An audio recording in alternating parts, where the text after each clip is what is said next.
Hi, I'm comedian and writer Amy Mathews, and I have chosen to talk about this incredible portrait of Lytton Strachey by Dora Carrington.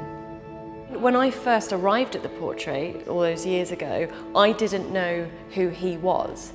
I was just absolutely enthralled by the image itself. So I did arrive at that portrait not knowing who he was, not knowing who she was, and not knowing their relationship.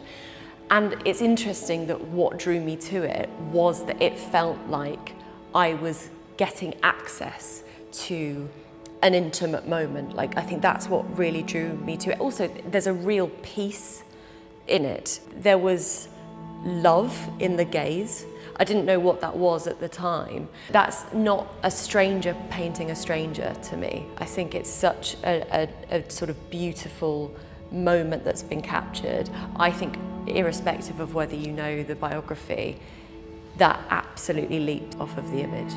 I first saw this portrait in 2012, 2013, when Dulwich Picture Gallery did an exhibition called A Crisis of Brilliance, and they put lots of interwar artists together, a collective who were studying at Slade, of which Dora Carrington, or Carrington as she liked to be known, was part of. And they were part of the Bloomsbury group, or Carrington was a sort of late recruit to the original elder Bloomsburys, and she was absolutely infatuated with Lytton. Now we'd think of as revolutionaries, really pushing against a very starchy conservative time. They really pioneered what we would now think of as polyamory and lived fearlessly queerly in their own spaces. They challenged what we thought of as poetry, as painting, sculpture.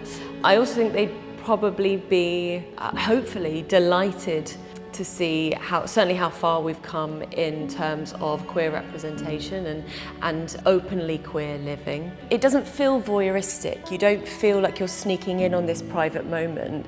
I think you see it through Dora's eyes as opposed to watching Dora watch him. And I love that he's postured so awkwardly in like a very endearing way. Like you do when you're engrossed in a book, you do just kind of freeze, and you can see that it's captured so beautifully.